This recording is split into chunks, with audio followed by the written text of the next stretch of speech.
In this section, we have learned that a trapezium has two characteristics. A parallelogram has 5 characteristics. A rhombus has 6 characteristics. A rectangle has 6 characteristics. A square has 7 characteristics. And a kite also has 6 characteristics. That gives us a total of 33 characteristics. And many students ask, well, how do we remember so many different characteristics? And which characteristics apply to which shape? A shape is defined by its characteristics. If a shape has 4 sides and the sum of the interior angles is 360 degrees, then the shape is a quadrilateral. It does not matter what the shape looks like. If it has 4 sides and the interior angles add up to 360 degrees, it is a quadrilateral. A shape is defined by its characteristics. So if two shapes have the same characteristic, then they are the same shape. This means that in simplest terms, we are actually working with 3 shapes: the trapezium, the parallelogram, and the kite. The trapezium is the simplest shape we have looked at because it only has one characteristic. A trapezium has one pair of opposite sides that are parallel. This is the only characteristic we can consider when working with a trapezium, and it is the only way we can prove that a quadrilateral is a trapezium. Now let's look at the parallelogram. Let's write parallelogram over here as well, and we can draw in a quick sketch.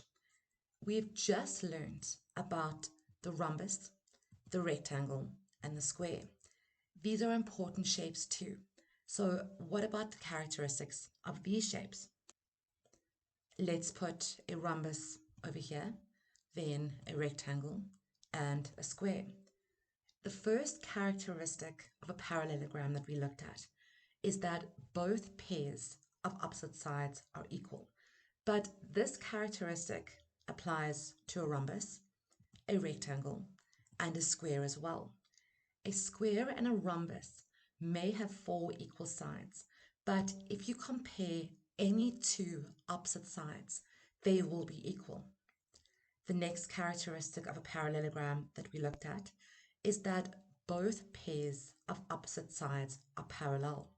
This characteristic also applies to a rhombus, a rectangle, and a square. The third characteristic of a parallelogram is that both pairs of opposite angles are equal. Again, we learned that this applies to a rhombus, a rectangle, and a square. Finally, we learned that the diagonals of a parallelogram bisect.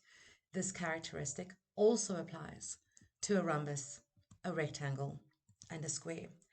We're not going to consider the sum of the interior angles because this characteristic applies to every quadrilateral. We have said that a shape is defined by its characteristics. A parallelogram has 4 specific characteristics, but a rhombus also has these characteristics. So does a rectangle, and so does a square. From this, we can see that a rhombus, a rectangle, and a square are all parallelograms. Now let's look at the characteristics that make a rhombus, rectangle, and a square different from a parallelogram. In a parallelogram, only opposite sides are equal, but in a rhombus, all 4 sides are equal. So let's write this down in green. A square also has 4 equal sides. In a parallelogram, the diagonals bisect, but in a rhombus, the diagonals are also perpendicular. A square also has perpendicular diagonals. Unlike a parallelogram, the diagonals of a rhombus bisect interior angles. This characteristic applies to a square as well. These 3 characteristics make a rhombus different from a parallelogram.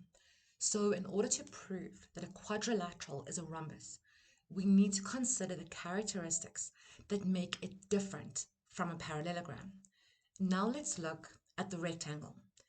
In a parallelogram, opposite angles are equal, but in a rectangle, every interior angle is 90 degrees. So let's write this down in purple. A square also has interior angles of 90 degrees. We know that in a parallelogram, the diagonals bisect each other, but in a rectangle, the diagonals are also equal. A square also has equal diagonals. These two characteristics make a rectangle different to a parallelogram, and we need to consider these when proving that a quadrilateral is a rectangle. Now let's look at the square. A square has the characteristics of a parallelogram, the characteristics of a rhombus, and the characteristics of a rectangle. So we can see that a square is a parallelogram, a rhombus, and a rectangle. Please make sure to learn these characteristics and remember which characteristics apply to which shape. The four basic characteristics of a parallelogram also apply to a rhombus, a rectangle, and a square. But it becomes a little bit confusing when considering diagonals. We know that the diagonals in these shapes will bisect each other. But how do you remember which diagonals are perpendicular, which are equal, and which diagonals bisect interior angles? To make it easier, remember that if the interior angles of a shape are 90 degrees, then the diagonals are equal. We can see this in the rectangle and in the square. Then, if the shape has four equal sides, then the diagonals are perpendicular and they bisect interior angles. Now we can make some space and let's look at the kite.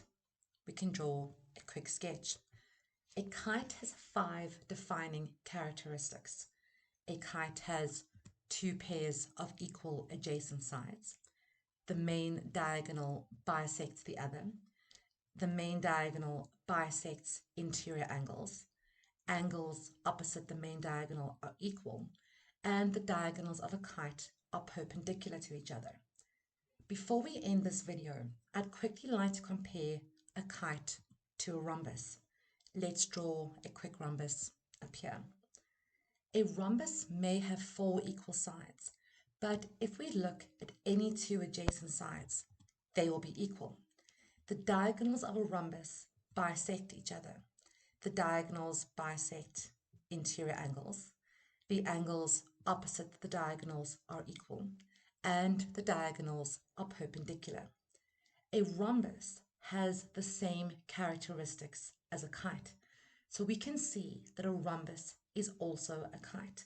And that is why we can use the same formula when finding the area of a kite and the area of a rhombus. But please be careful. A rhombus is also a kite, but a kite is not a rhombus because unlike a kite, a rhombus has 4 equal sides and both diagonals bisect each other.